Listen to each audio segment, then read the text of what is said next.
Mummy के साथ बहस करना बहुत ही ज्यादा मुश्किल था।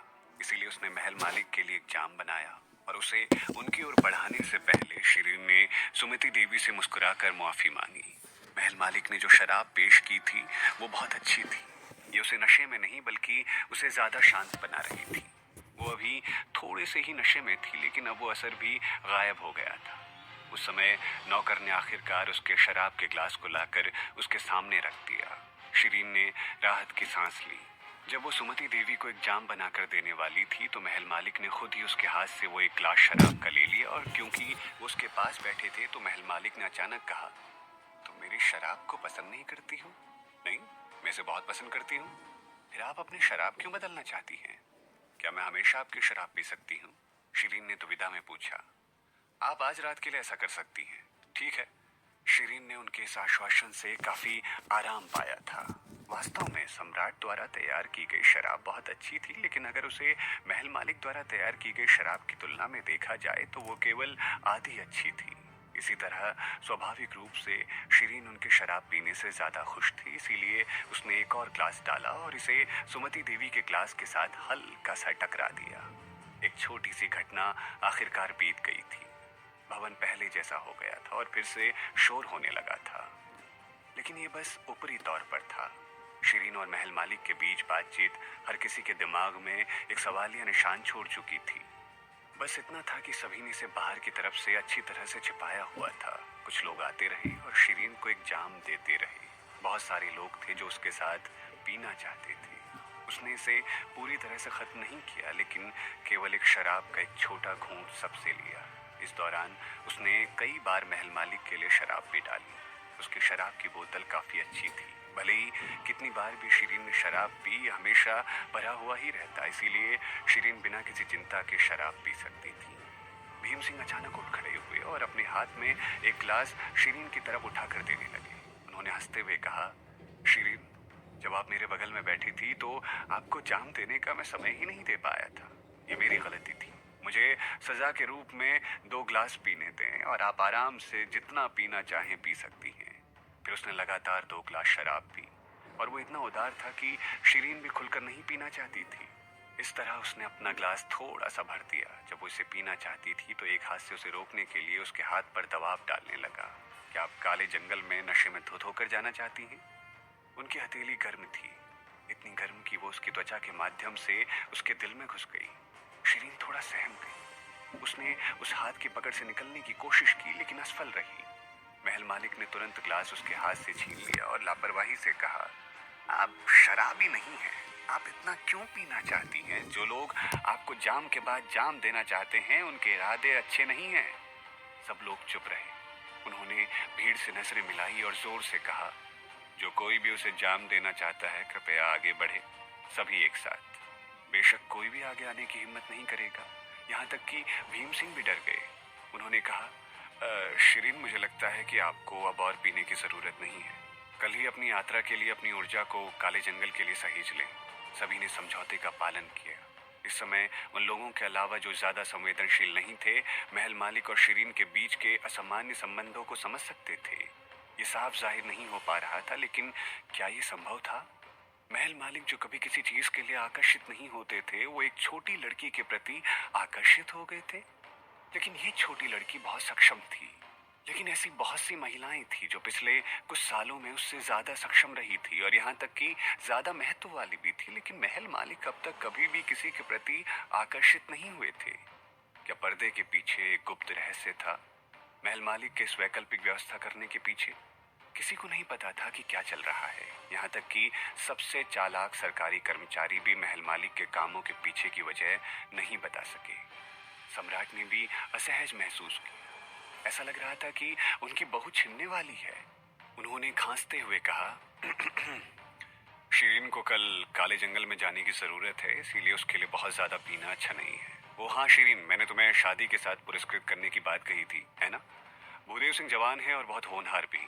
शिरीन का दिल मुश्किल से धड़क पा रहा था। उसने कभी उम्मीद नहीं की थी कि सम्राट को अभी भी ये मामला याद होगा। जाहिर है उनका इरादा भूदेव सिंह के साथ उसका मिलन करवाने का था। जब वो कुछ बोलने वाली थी तब महादेव प्रताप सिंह बेसब्री से खड़े हुए और बोल पड़े, मेरे सम्राट पिता, मुझे कुछ कहना है। सम्राट ने चौंकते हुए कहा, महादेव प्रताप सिंह, आप क्या कहना चाहते हैं? महादेव प्रताप सिंह ने सर झुकाया और कहा, मेरे सम्राट पिता, मुझे मोहतरमा शिरीन बहुत ज्यादा प्रिय लगती हैं और मैं उनसे शादी करना चाहता हूँ। सम्राट चुप रहे। भूदेव सिंह को अच्छा नहीं लग रहा था। उसने भी खड़े होकर प्रणाम किया और कहा, मेरे सम्राट पिता, मैं भी मोहतरमा शिरीन को बहुत पसंद करता हूँ। अगर मैं उन्हें अपनी पत्नी बना सकता हूँ तो मैं उन्हें बहुत ज्यादा लाड़ प्यार करूंगा और उन्हें बिना किसी चिंता के जीवन जीने दूंगा। अगर मैं उनसे शादी कर सकता हूँ तो इससे मुझे अपने दबाव को कम करने के लिए और राजनीतिक मामलों पर और ज्यादा ध्यान लगाने में मदद मिलेगी। भूदेव सिंह अपने भाषण में बहुत स्पष्ट थे, इसीलिए वो अच्छी तरह से व्यक्त कर सकते थे। शाही दरबार में उनके कई वकील थे, इसीलिए भूदेव सिंह की ओर से बहुत सारे सरकारी कर्मचारी बोलने लगे। मुकुट राजकुमार के वकीलों के एक छोटे समूह ने महादेव प्रताप सिंह के लिए बोलने में मदद की। महादेव प्रताप सिंह पहले किसी भी महिला के करीब नहीं थे, इसीलिए उसने उनके अधिवक्ताओं को बहुत चिंतित किया था। उन्हें डर था कि वो समलैंगिक हो सकते थे और शाही परिवार के वंश को जारी रखने में सक्षम नहीं होंगे। हर बार वो फिर से मुकुट राजकुमार को शादी करने के लिए राजी करना चाहते थे, लेकिन कोई फायदा नहीं होता था। आखिरकार वो प्यार में पड़ गए थे और अब वो शादी करना चाहते थे। मुकुट राजकुमार के वकीलों के लिए ये अच्छी खबर थी। उन सभी के चेहरों पर खुशी और मुस्कान झलक रही थी। इस बात का उल्लेख नहीं है कि जिस महिला को वो पसंद करते थे वो भगवान जी की शिष्या थी और अगर वो किसी बदसूरत महिला के प्यार में भी पड़ जाते तो भी वो उन्हें जल्दी से शादी कराने में मदद करते। इसीलिए वो निश्चित रूप से अपनी पत्नी के रूप में शिरीन को प्राप्त करने के सभी अवसरों को जब्त कर लेंगे। मुकुट राजकुमार के वकीलों के बीच एक अच्छा वक्त था। उन्होंने मुकुट राजकुमार और शिरीन के बीच विवाह का संबंध राज्य के भाग्य के लिए इसीलिए रखा ताकि विरोधी उनसे बहस न कर सकें और अपना पसीना पोंछते रहें। लेकिन चौथे राजकुमार के वकीलों ने भी हार नहीं मानी और उनसे बहस करने की बहुत कोशिश की। इसमें ज्यादा से ज्यादा लोग थे जो तर्क में शामिल हो गए थे। एक विदाई भोज अब बहस का अखाड़ा बन गया था। सभी का अपना अपना नजरिया था और इसी ने भवन को बहुत भीड़ भाड़ वाला बना दिया था। कई महिलाएं और बच्चियां जो पहले शाही अदालत में कभी नहीं आई थी, वो हैरान और परेशान थी जब उन्होंने कभी न थकने वाले तर्कों के इस दृश्य को देखा। शिरीन ने इतने बड़े तर्क होने की उम्मीद नहीं की थी और वो इस तरह एक पल के लिए वहां की वहीं खड़ी रह गई। उसे और भी बहुत कुछ देखने की उम्मीद थी ताकि सम्राट अपने किसी बेटे को उसकी शादी के लिए नियुक्त न करके इस तर्क की लड़ाई को शांति से रोक दें। इसीलिए वो पूरे समय शांत रही। अरे प्रिय, मुझे नहीं पता था कि आपका बाजार मूल्य इतना अधिक था। महल मालिक की आवाज अचानक उसके दिमाग में आई। शिरीन का शरीर थोड़ा सख्त हो गया क्योंकि वो उन्हें ही देख रही थी।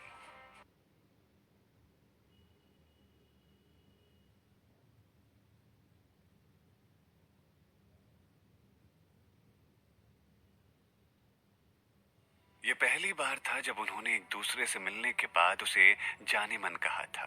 वो भी पहली बार में ही जब वो उसे जाने मन कहते थे तो उसे बहुत बुरा लगता था, पर वो इस चीज की आदी हो रही थी और उसने इसे किसी तरह स्वीकार कर लिया था। हर बार जब उन्होंने उसे बुलाया तो उसे अपने दिल के नीचे से गर्मी का एहसास होता था, पर वो उस समय एक हत्यारी थी। 6 महीने की उस अवधि ने उस गर्मी को हल्का कर दिया था जब उन्होंने उसे जाने मन कहा था। जब उन्होंने उसे फिर से बुलाया तो उसके मन में पहला ख्याल यह आया कि उसने इससे पहले कितनी लड़कियों को जाने मन कहा होगा। सम्राट ने शादी के इनाम के बारे में बात करने के बाद आकाशी ऋषि व्यास साहू जी को खुश और शांत कर दिया था। यहाँ तक कि उन्होंने उसके लिए एक ग्लास शराब डालने को कहा ताकि वो पक्ष में तर्क दे सके। जब उन्होंने अचानक उनसे इस तरह की बात कही तो शिरीन ने सोचा वो इसे मजाक की तरह ले रहे थे। उन्होंने मुस्कुराते हुए जवाब दिया, बिल्कुल। फिर उसने महादेव प्रताप सिंह को देखा और उनके संकेत होने का फिर उसने महादेव प्रताप सिंह की ओर देखा और उनके संकेत देने का इंतजार किया ताकि वो बोलना शुरू कर सके। उसने महसूस नहीं किया कि महल मालिक जो उस समय वहां थे उन्होंने अचानक निराशा व्यक्त की और अपने ग्लास को हाथ में लेकर उसको देखा और वो विचारों में गहरे खो गए थे। सम्राट ने शादी के इनाम के बारे में बात करने के बाद तीव्र तर्क को देखने की उम्मीद नहीं की थी।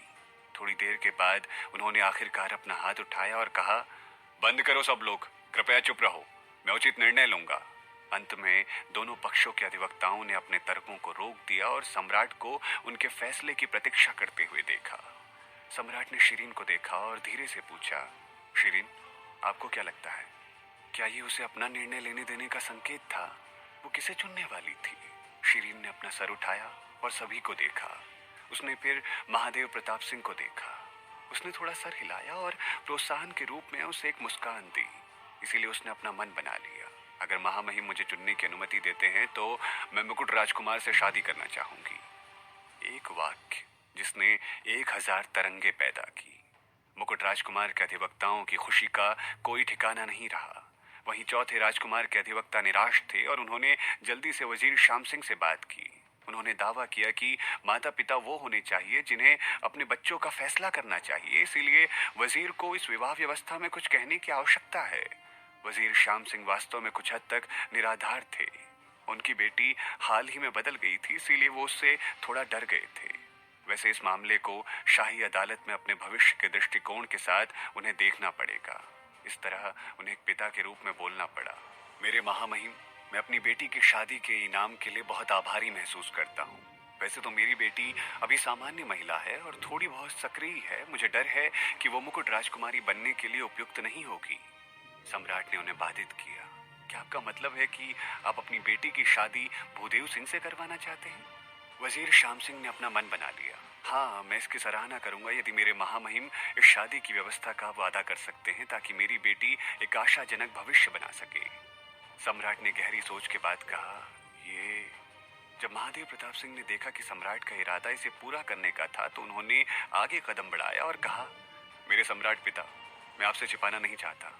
मैंने 2 महीने पहले गुपचुप तरीके से शिरीन से शादी करने का वादा किया है। मैंने उसे अपना आध्यात्मिक हृदय कंगन दिया है जो प्यार की निशानी के रूप में लिया जाता है, और वादा किया है कि मैं उसके अलावा किसी अन्य महिला से शादी नहीं करूंगा। उन्होंने भी ऐसा ही किया था। शिरीन ने भाषण सुनने के बाद चुपके से मन में चिल्लाया। वैसे तो ये एक महत्वपूर्ण क्षण था, इसीलिए उसे अपनी कहानी के साथ खेलना था। बादशाह ने मुड़कर शिरीन को देखा। शिरीन, क्या ये सच है? क्या आपके पास उनका आध्यात्मिक हृदय कंगन है? शिरीन ने उत्तर दिया, हाँ।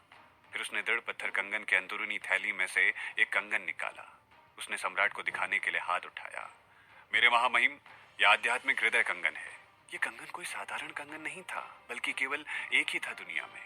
भवन के अधिकांश मंत्री इस कंगन को पहचान सकते थे। ये वो कंगन था जिसे मुकुट राजकुमारी या महारानी को दिया जाता था, जिन्होंने प्राचीन राजवंश के बाद से भविष्य की माता का प्रतिनिधित्व किया था। ये एक खास जेड द्वारा बनाया गया था और ये सोने की करोड़ मोहरों से भी ज्यादा कीमती था, और इसे किसी अन्य जेड द्वारा नकल करके भी नहीं बनाया जा सकता था। क्योंकि कंगन अब शिरीन के हाथ में था, इसका मतलब जो भी उन्होंने कहा था वो सच था। उसने सच में मुकुट राजकुमार से शादी करने का संकल्प लिया था। अगर किसी से शादी करने के लिए निजी प्रतिज्ञा करना घृणित था, जब तक कि पुरुष और महिला दोनों अविवाहित थे तब तक उनकी निंदा नहीं की जाएगी। अगर वो दोनों माता पिता से सहमति प्राप्त कर सकते हैं तो ये सुखद अंत के साथ एक बेहतर कहानी भी होगी। इसीलिए अगर बच्चों ने किसी से शादी करने की निजी प्रतिज्ञा की थी, जब तक कि साथी बेवकूफ या मंदबुद्धि ना हो, तो माता पिता की शादी पर सहमत होना चाहिए, क्योंकि ये उनके बच्चों की प्रतिष्ठा से जुड़ा है। उदाहरण के लिए अब सम्राट हैरान थे और वजीर श्याम सिंह और भी ज्यादा हैरान थे। अगर वो इसके खिलाफ थे तो ये शिरीन की प्रतिष्ठा के लिए बेहद हानिकारक था। इसीलिए उन्होंने अपना मन बनाया और आखिर में अपना रुख बदल दिया। उन्होंने सम्राट के सामने घुटने टेक दिए। मेरे महामहिम, कृपया उनकी इच्छा पूरी करें। भूदेव सिंह का चेहरा पीला पड़ गया। चौथे राजकुमार के सभी अधिवक्ता दंग रह गए। उन्हें पता नहीं था कि इस समय क्या कहना चाहिए। सम्राट चुप रहे। उन्होंने शिरीन और महादेव प्रताप सिंह को देखा। उन्होंने एक क्षण के लिए गहन विचार किया। ये परिणाम उनकी उम्मीदों से बाहर था। एक पल के बाद उन्होंने शिरीन से पूछा, शिरीन, क्या आपको वास्तव में महादेव प्रताप सिंह पसंद हैं? शिरीन ने उत्तर दिया, हाँ, मैं उन्हें पसंद करती हूँ। अगर मैं मुकुट राजकुमार से सगाई कर सकती हूँ तो मैं अधिक आश्वस्त रहूंगी कि काले जंगल से जीवित रहने के लिए और कड़ी मेहनत करूंगी ताकि मैं उन्हें निराश न करूं। महादेव प्रताप सिंह जानते थे कि वो अभिनय कर रही थी। उन्होंने उसकी ओर चमकती आंखों से देखा। वो जल्दी से नीचे झुक गए। मेरे सम्राट पिता, कृपया हमें अपना आशीर्वाद दे दें। क्योंकि कहानी अब इस बिंदु पर आ गई थी, सम्राट के पास कहने के लिए कुछ भी नहीं था। उन्होंने कहा, तो इससे पहले कि वो अपना वाक्य रख पाते, एक आलसी आवाज आती है, ठीक है, कहानी अब समाप्त होनी है।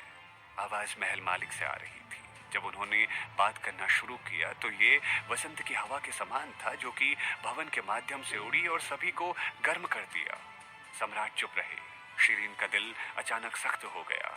इससे पहले कि वो जवाब दे पाती उसका हाथ खाली हो गया था और कंगन पतली हवा में गायब हो गया। वो चौंक गई और जल्दी से महल मालिक की तरफ देखने लगी। अनमोल कंगन अब महल मालिक की उंगलियों पर था, जैसे कि वो कभी भी नीचे गिरने वाला हो। आप? शिरीन इसे अवचेतन रूप से पकड़ना चाहती थी। उसकी हरकत तेज थी, लेकिन महल मालिक और भी तेज थे। बिजली की गति से हरकत करने के बावजूद वो उसे अपने हाथ से हथियाने में विफल रही, लेकिन केवल उसकी आस्तीन के कोने को छूने में सफल रही। भीड़ भी चुप रही, सम्राट भी दंग रह गए। आकाशी ऋषि व्यास साहू जी, आपका मतलब क्या है? कहानी क्या है? मोहतरमा, शिरीन अभी भी अन्य शादी की व्यवस्था में बंधी है, इसीलिए उसके और मुकुट राजकुमार के बीच निजी प्रतिज्ञा वैध नहीं है। महल मालिक ने अपनी उंगलियों को फड़फड़ाया और कंगन महादेव प्रताप सिंह की ओर उछाल दिया। महादेव प्रताप सिंह हैरान थे और उन्होंने तुरंत इसे स्वीकार कर लिया। महल मालिक ने जो कहा उसने सभी को चौंका दिया। अन्य विवाह? वो कौन सी दूसरी शादी थी? बादशाह मुश्किल से हंसे। आकाशी ऋषि व्यास साहू जी, क्या आपका मतलब है कि शिरीन और रमाकांत राव के बीच शादी की व्यवस्था है? आप नहीं जानते होंगे कि रमाकांत राव ने कुछ शर्मनाक काम किया है। इस तरह उनका अब शिरीन के साथ मेल नहीं हो सकता, इसीलिए मैंने रद्द कर दिया है। उसके और रमाकांत राव के बीच शादी की व्यवस्था खत्म हो चुकी है। अब शिरीन किसी से भी शादी करने के लिए स्वतंत्र है। मैं उसकी और रमाकांत राव के बीच शादी की व्यवस्था का जिक्र नहीं कर रहा हूँ। महल मालिक की आवाज स्थिर और सुरुचिपूर्ण रही। फिर कौन है? सम्राट ने पूछा, आंखें चौड़ी करके। शिरीन के दिल में एक बुरा भाव आ रहा था। अगले ही पल महल मालिक ने एक ऐसा शब्द बोला जिसे सुनकर सभी हैरान हो गए। वो व्यक्ति मैं हूँ। और तभी धड़ाम, दुर्घटना हो गई। कई ग्लास और चीनी कांटे जमीन पर गिर गए। हर कोई महल मालिक के जरिए बोले गए शब्दों के साथ दिमाग में झटका महसूस कर रहा था। सम्राट के हाथों का ग्लास भी जमीन पर गिर गया था। क्या? महादेव प्रताप सिंह का चेहरा भी पीला पड़ चुका था। जिस कंगन को उन्होंने अभी स्वीकार किया था वो लगभग जमीन पर गिर गया। भीम सिंह जो भवन में शांत होकर बैठे हुए थे, जैसे ही उन्होंने महल मालिक की घोषणा सुनी, जो चाय उन्होंने पी हुई थी उन्होंने उसे अचानक से अपने मुंह में निगल लिया और वो लगातार खांसते रहे। सुमति देवी एक हाथी का दांत चीनी कांटे की एक जोड़ी पकड़े हुई थी और वो आधे में टूट गई। वजीर श्याम सिंह जो एक मजबूत वजीर थे, दूसरों से अलग प्रतिक्रिया दे रहे थे। जब उन्होंने सुना कि महल मालिक ने क्या कहा तो लाल लकड़ी की कुर्सी अचानक से टूट गई और वो अजीब तरह से नीचे गिर गए और फर्श पर बैठ गए। भूदेव सिंह का जबड़ा खुला का खुला रह गया, इतना कि एक पूरा बतख का अंडा शायद उसके मुंह में समा जाए। महल मालिक तो अपनी द्वारा बताई गई चौंकाने वाली खबर के परिणाम से खुश लग रहे थे। उन्होंने धीरे से भीड़ को देखा और कहा, क्या आप सभी हैरान हैं? वो न केवल हैरान थे बल्कि परेशान भी थे। सम्राट ने कहा, आप मजाक कर रहे होंगे। ये कैसे संभव हो सकता है? क्या मुझे देखकर ऐसा लग रहा है कि मैं मजाक कर रहा हूँ? महल मालिक ने पूछा। उनकी आवाज ठंडी थी। सम्राट ने वजीर श्याम सिंह को देखा और फिर शिरीन को देखा। वजीर श्याम सिंह हैरान चेहरे के साथ जमीन से उठ खड़े हुए। जाहिर है उन्हें भी इसकी जानकारी नहीं थी। शिरीन को भी पता नहीं होना चाहिए था, या उसने ये नहीं कहा होगा कि महादेव प्रताप सिंह से अभी शादी करना चाहती थी। आकाशी ऋषि व्यास साहू जी, ये गंभीर मामला है। क्या आपको लगता है कि अगर मैं पूछूं आप कब शिरीन से शादी की व्यवस्था कर रहे हैं, क्या आपके पास कोई चीज या सबूत है? सभी ने अपना ध्यान महल मालिक की ओर केंद्रित किया। जवाब देने के लिए उनका इंतजार किया। महल मालिक ने अपना हाथ उठाया, शराब का एक घूंट लिया और लापरवाही से कहा, वास्तव में मुझे किसी को साबित करने की जरूरत नहीं है, लेकिन हाँ, अगर आपने पूछा है तो मैं आपको बता दूंगा। फिर उसने विवाह व्यवस्था के बारे में वो कहानी बताई जो उसने पहले शिरीन को बताई थी। कहानी सुनकर हर कोई दंग रह गया। वजीर श्याम सिंह का चेहरा और भी पीला और विकृत हो गया था। ये कुमकुम देवी द्वारा की गई शादी की व्यवस्था थी, लेकिन उसने मुझे कभी इस बारे में नहीं बताया। महल मालिक ने इस बीच में कहा, क्या आपने कभी उसे कुछ बताने का मौका दिया? वजीर श्याम सिंह कुछ नहीं बोले, लेकिन उनके माथे पर पसीना आ गया। कुमकुम देवी के बाद बच्ची की देखरेख नहीं हुई थी। उसने उससे कोई बात नहीं की थी और उसने एक अजनबी की तरह उसके साथ व्यवहार किया था। तब तक वो चट्टान से नीचे नहीं कूदी थी, तब भी उसने इस बारे में कुछ नहीं कहा था। महल मालिक ने अपनी कलाई घुमाई और एक काला कंगन निकाला। वजीर श्याम सिंह, क्या आप इसे पहचान सकते हैं? वजीर श्याम सिंह चौंक गए। ये दिल का कंगन है। वो अचानक आगे बढ़ गए और वो उसे करीब से देखना चाहते थे, पर उन्होंने ऐसा करने की हिम्मत नहीं की। महल मालिक ने कहा, मैं आपको इसे सत्यापित करने दे सकता हूँ। इसके बाद उन्होंने वो कंगन फेंक दिया। जब वजीर श्याम सिंह ने उसे अपने हाथ में पकड़ लिया तो वो जान गए कि ये प्रामाणिक कंगन था। ये दिल का कंगन था। वो पीले दिख रहे थे और थोड़ी देर के लिए उनके दिमाग से बाहर थे। वजीर श्याम सिंह, क्या ये असली है? महल मालिक ने पूछा। हाँ, ये सत्य है। उसने वास्तव में मेरी बेटी के लिए शादी व्यवस्था आकाशी ऋषि व्यास साहू जी के साथ की थी। वो कंगन अभी भी मौजूद था, लेकिन मालिक अभी जीवित नहीं था। वजीर श्याम सिंह को अचानक दुख हुआ। सम्राट ने तुरंत उनकी ओर देखा। वजीर श्याम सिंह ने खुद को शांत किया और समझाया, ये झुका हुआ दिल का कंगन मेरी पत्नी का दहेज था। ये उसकी माँ ने दिया था और उनका पिंड दृढ़ पत्थर से बनाया गया था। ये एक जोड़ी में हुआ करते थे और उनकी पत्नी ने लंबे समय तक संभाल कर रखा था। उसके बाद एक कंगन लापता हो गया था और मैंने उसे गलत समझा था।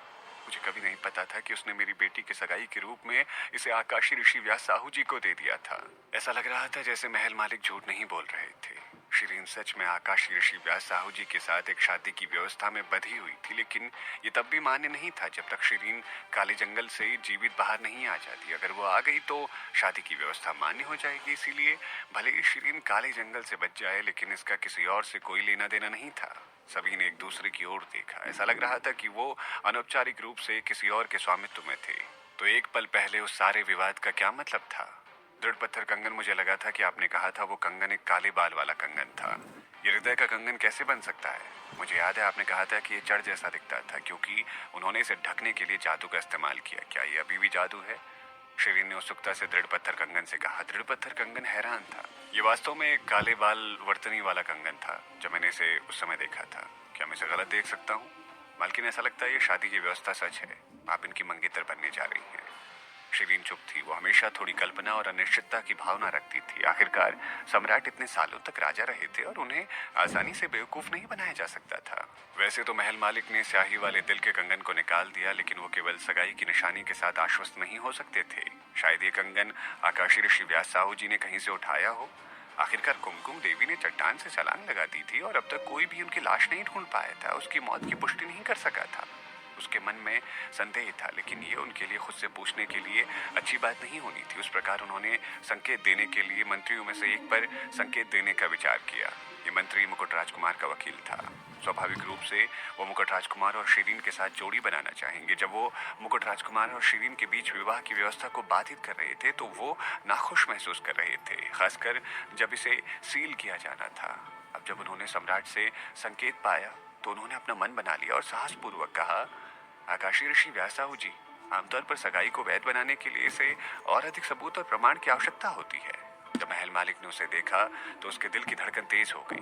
बेशक, जैसा कि आपने ये कहा कि शादी की व्यवस्था एक विशेष थी, ये इसके अधिक प्रमाण और सबूत होना ठीक नहीं है। और मुझे लगता है कि ये सगाई का निशान बहुत आश्वस्त करने वाला सबूत नहीं है, क्योंकि ये एक गंभीर और महत्वपूर्ण मामला है। क्या आपके पास अपने बयान को सही साबित करने के लिए कोई और सबूत है?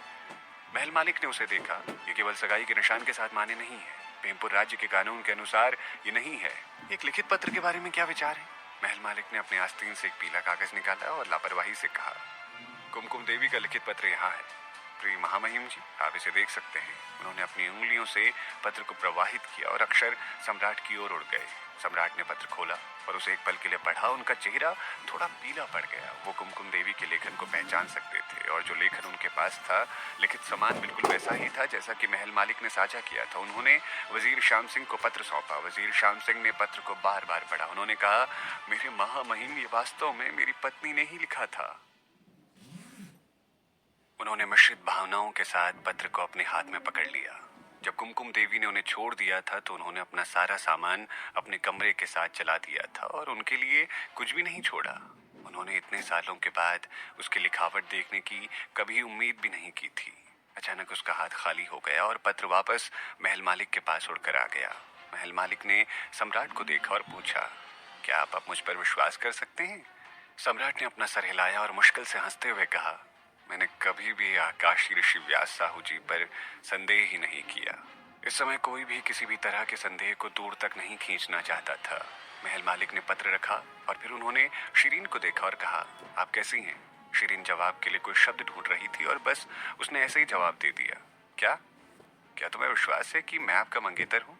शिरीन ने अपने आप को ठीक किया और कहा, आपने अभी जो भी कहा उसके अनुसार शादी की व्यवस्था केवल वैध है अगर मैं 15 साल होने से पहले अंधेरे जंगल से भागने का प्रबंधन करती हूँ, तो अभी ये मान्य नहीं है। महल मालिक ने हंसते हुए कहा, जो काफी गलत लग रहा था। कोई बात नहीं, अगर ये वैध है या नहीं, तब तक आप काले जंगल से बच सकती हैं, तो आपको मुझसे शादी करनी होगी और किसी और से नहीं। शिरीन चुप थी, लेकिन उसके दिल में एक सवाल घूम रहा था। क्या 9 दिनों के बाद सगाई की रस्म उसके लिए तैयार हो रही थी, सुमति देवी के लिए नहीं? वो इतनी आश्वस्त कैसे हो सकते हैं कि वो 9 दिनों के अंदर अंधेरे जंगल से बच सकती है? अगर उन्होंने सच में उसके लिए उसे तैयार किया है तो उन्होंने उसे पहले सूचित क्यों नहीं किया? या ये केवल एक अफवाह थी कि स्वर्ग महल एक सगाई समारोह की तैयारी कर रहा था? खुले स्वप्न मैदान पर परीक्षण के बाद वो गायब हो गए थे और उन्होंने उसके सामने कभी अपना चेहरा नहीं दिखाया। इसीलिए उसने हमेशा सोचा था कि शादी की व्यवस्था वास्तविक नहीं थी और अब उनके साथ ऐसा कोई संवाद नहीं होगा। उसने फिर कभी इस बारे में सुनने की उम्मीद नहीं की थी। जब उसने इसके बारे में सोचा तो वो सुमति देवी के बारे में सोचती है और उसका दिल थोड़ा हिल जाता है। तो उसके और सुमति देवी के बीच क्या संबंध था? मालकिन, मालकिन, दृढ़ पत्थर कंगन ने उसे अपने मन में बुलाया। क्या क्या आप ये जानकर बहुत खुश हैं कि शादी की व्यवस्था वास्तविक है? नहीं, बिल्कुल भी नहीं। शिरीन ने अपनी पलकें रगड़ दी। मुझे लगा कि आप बहुत खुश थी, इतनी खुश कि आपने अपना दिमाग खो दिया। आपने सुमति देवी को अभी अभी क्यों देखा? क्या वो सब सच था? दृढ़ पत्थर कंगन गपशप करना चाहता था। ये उसकी बुरी आदत थी। जब भी वो गहरी सोच में होती, ये उसे तंग करने लगता और लोगों को घूरता था। सुमति देवी को गलतफहमी हो सकती है कि वो उसके विरोध की कोशिश कर रही थी। वो मदद नहीं कर सकी और सुमति देवी की ओर फिर से नजर डालने लगी। वो वहीं फर्श पर बैठी दिख रही थी। उसके चेहरे पर एक मुखौटा था, इसीलिए शिरीन अब उसके चेहरे की अभिव्यक्ति नहीं देख पा रही थी। वो केवल ये देख सकती थी कि सुमति देवी सीधी और कड़क होकर बैठी थी, जैसे वो शांत और बढ़िया लग रही थी, लेकिन उसकी उंगलियां कांप रही थी और उनके आस्तीन भी कांप रहे थे। जाहिर है इस खबर का उन पर काफी बुरा असर पड़ा था। ये साफ दिख रहा था कि सुमति देवी महल मालिक को पसंद करती थी। वास्तव में महल मालिक आकर्षक थे, इसीलिए उनके साथ कुछ समय बिताने के बाद सुमति देवी को उनके प्यार में गिरते हुए देखना हैरानी की बात नहीं थी। अगर वो अपने पिछले रिश्ते में चोटिल नहीं हुई होती और पुरुषों के लिए कुछ भी महसूस ना करने के लिए खुद को प्रशिक्षित नहीं करती, तो वो 6 महीने पहले ही महल मालिक के प्यार में गिर चुकी होती। मालकिन, क्या आप आकाशी ऋषि व्यासाहु जी की मंगेतर बनने के लिए उत्साहित हैं? दृढ़ पत्थर कंगन उसकी तुलना में काफी अधिक उत्साहित लग रहा था। मैंने आपको बताया है कि सुमति देवी के प्रति उनकी कोई भावना नहीं है। वो केवल आप में रुचि रखते हैं। भले ही आप स्वर्ग की उपहार शिष्या ना हो, उनका दिल केवल आपके लिए है। आप उनकी श्रीमती सही हैं और आप दोनों का एक होना निश्चित है। एक साथ रहेंगे आप। शिरीन चुप रही। उसने बहुत प्रेम कहानियां पढ़ी हुई थी। उसे हमेशा ये महसूस होता था कि ये महल मालिक द्वारा बनाया गया एक जाल है। ऐसा लग रहा था कि उन्होंने यहाँ शादी की व्यवस्था की घोषणा करने की तैयारी की थी, लेकिन जब तक महादेव प्रताप सिंह ने उससे अपनी शादी करने की गुप्त प्रतिज्ञा की बात नहीं की, तब तक उन्होंने बिल्कुल भी आवाज नहीं उठाई। वो मदद नहीं कर सकी, लेकिन महादेव प्रताप सिंह की तरफ देखा।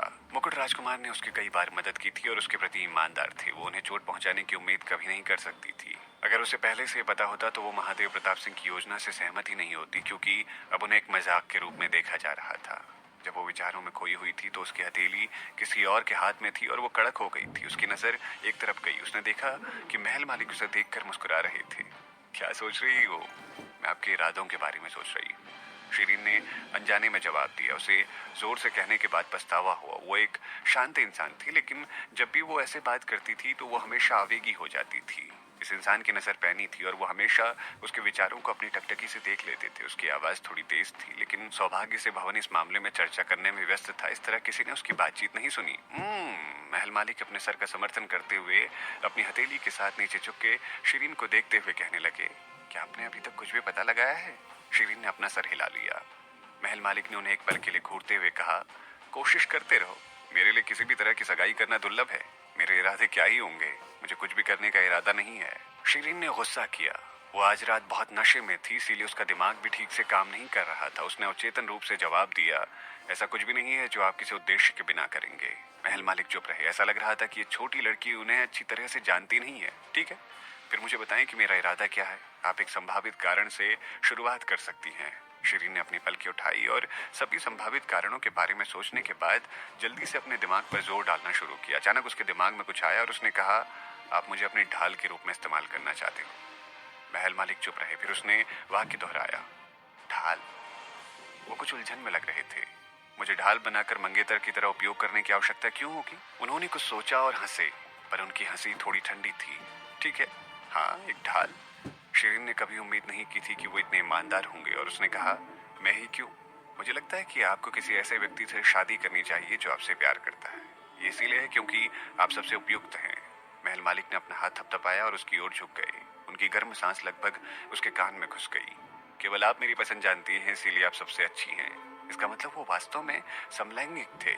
जो वो अपनी पत्नी के रूप में उसे एक ढाल बनाना चाहते थे। वो अचानक घूमी और उसे पता नहीं था कि वो उसके बहुत करीब है, इसीलिए उसके होठ उनके माथे से टकरा गए। दोनों होठ और माथे थोड़ी देर तक एक दूसरे को छूते रहे। उनके होठ गर्म थे और ऐसे थे जैसे कि उनमें बिजली हो। शिरीन का चेहरा लहूलुहान और अवचेतन रूप से पीछे की ओर झुका जा रहा था।